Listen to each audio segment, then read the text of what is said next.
Kamusta, Scorpio? Welcome to Like a Tarot. Gamit itong mystical cards, alamin muna natin kung ano ang message para sa iyo. Mamaya aalamin natin kung ano ang magiging kondisyon ng relationship nyo itong matatapos na taong 2024.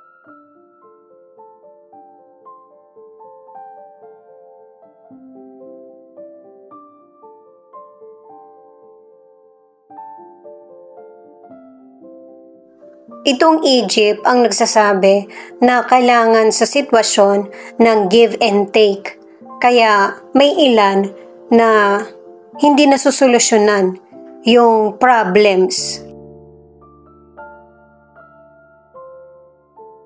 Itong ships naman, merong ilang Scorpio na meron ka talagang matagal ng pangarap. Pero dahil sa negatibong kaisipan, hindi mo ito matupad.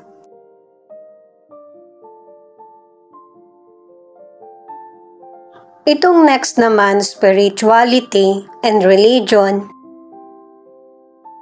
May ilang Scorpio na ang pamilya nyo may iba't ibang relihiyon. Pero hindi mo kailangan malito kung anong relihiyon ang dapat mong sundan. Kung saan ka winelcome na relihiyon, yun ang relihiyon mo. Kung bininyagan ka sa Katoliko or Muslim or iba pa, yun yung paniwalaan mo.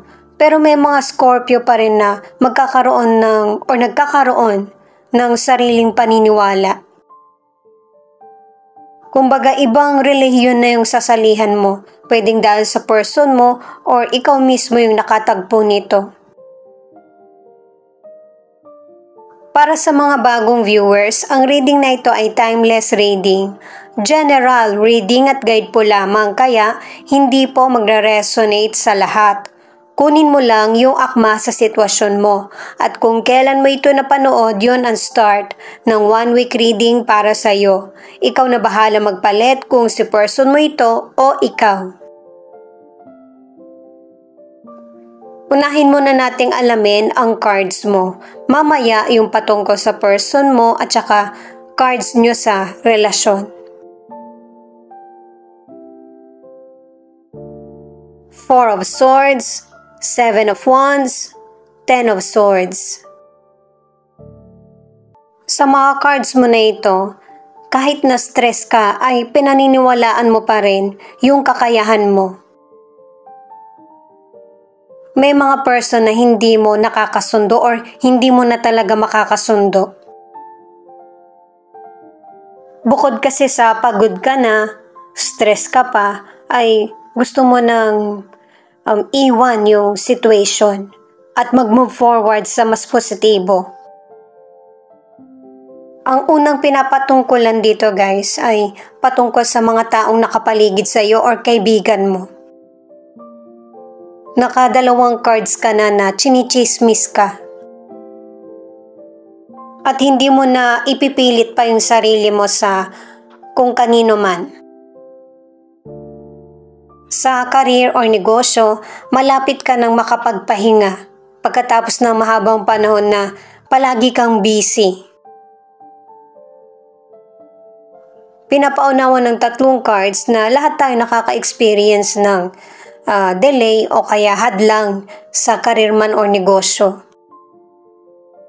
Ano man ang kinakaharap mo ay masusolusyonan mo ito, malalagpasan mo. At mas magfo-focus ka sa career mo or negosyo kaysa sa mga negatibo. Para sa ilang single, meron pang better time na darating sa iyo para sa relasyon. Kahit na hindi ka man mapili nung taong nagugustuhan mo. At saka para sa ilang single, mag-ingat sa taong bagong magugustuhan.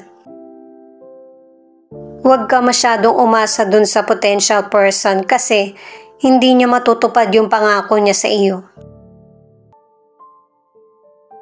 Para sa ilan na nasa relationship, nakadalawang cards na merong person na naiinggit sa relasyon nyo ng person mo at gusto niya tong sirain.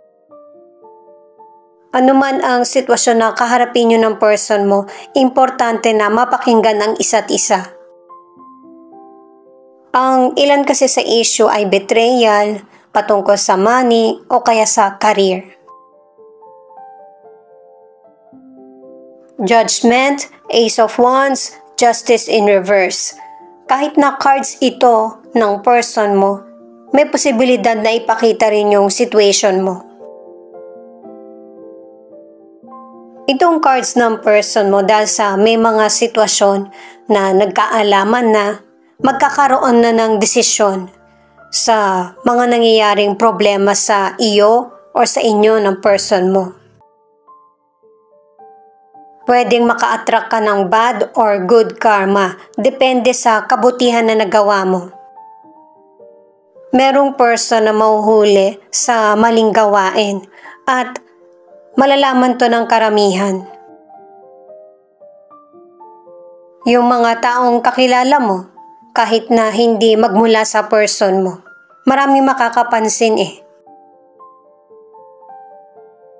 Sa financial, nakadalawang cards ka na pabor ang kapalaran sa iyo patungkol sa money. Pero wag mong hayaan na ito lang yung maging sentro ng isip mo. Kasi may posibilidad na mawala yung pinaghirapan mo dahil na rin sa naniniwala ka sa naririnig mo or nakikita. Matagal bago bumalik yung magiging magandang kondisyon sa financial. Kaya mag-ingat din sa mga taong pinagkakatiwalaan.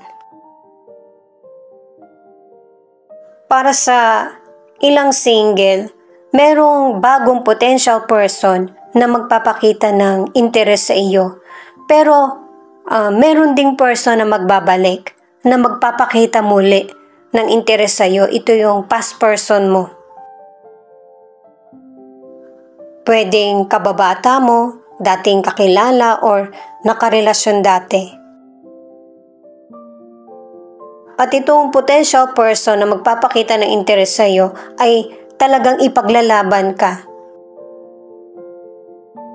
Or pwedeng baliktad, ikaw yung makikipaglaban alang-alang sa person na nagugustuhan mo.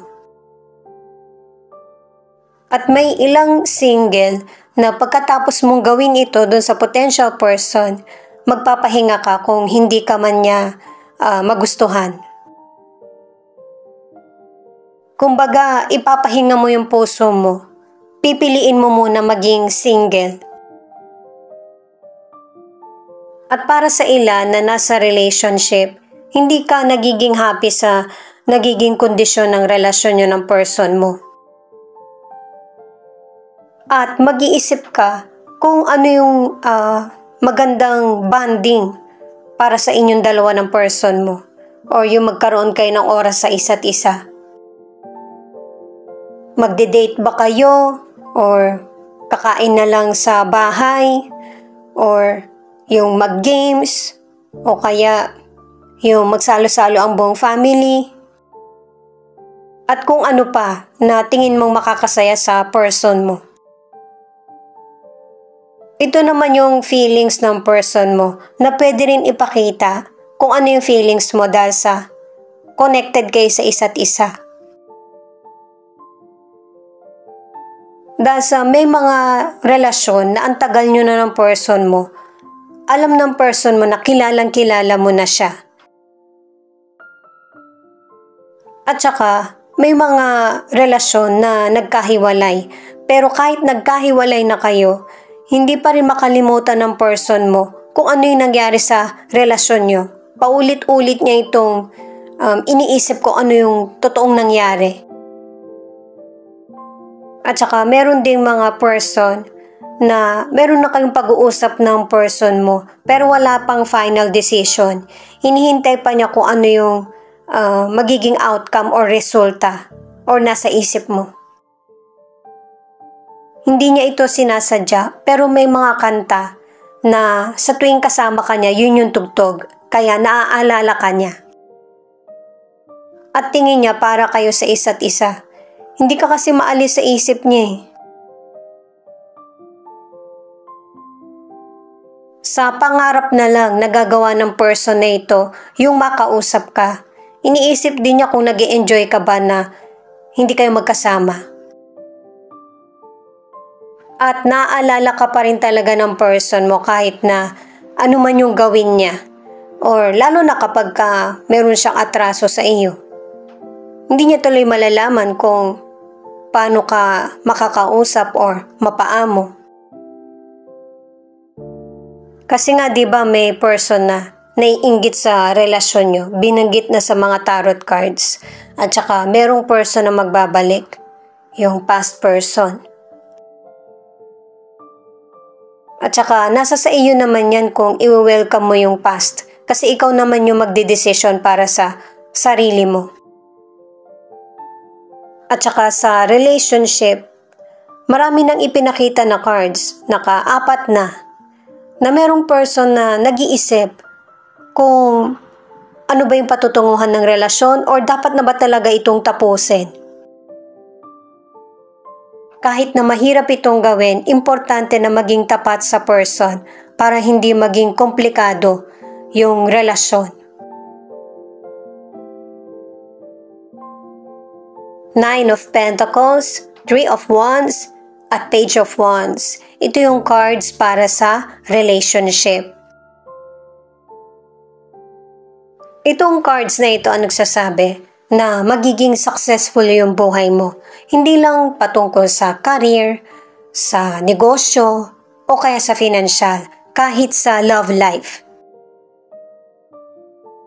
Ang ilan sa inyo kahit piliin mo na maging single, hindi ka makakaramdam ng kalungkutan. Kasi magkakaroon ng katuparan yung mga pangarap mo, makukontento ka.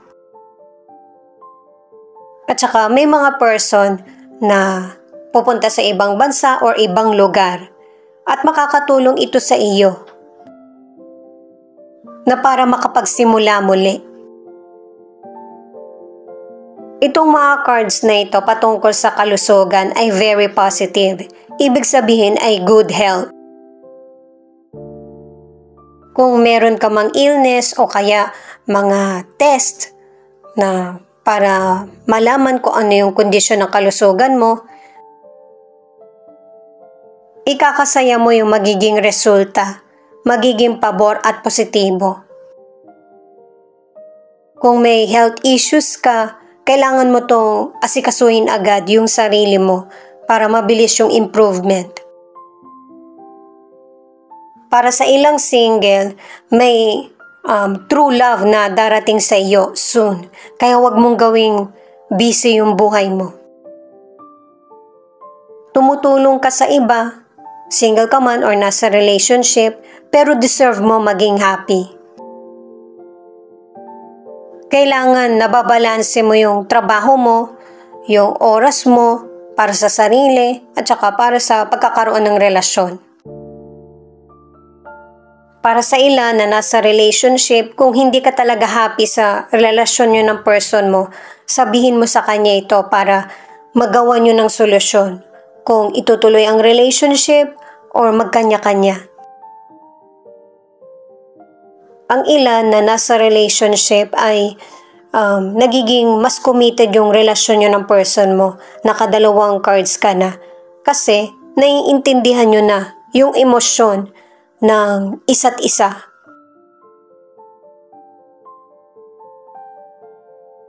Cancer, Leo, Taurus, Scorpio, Aries, Pisces.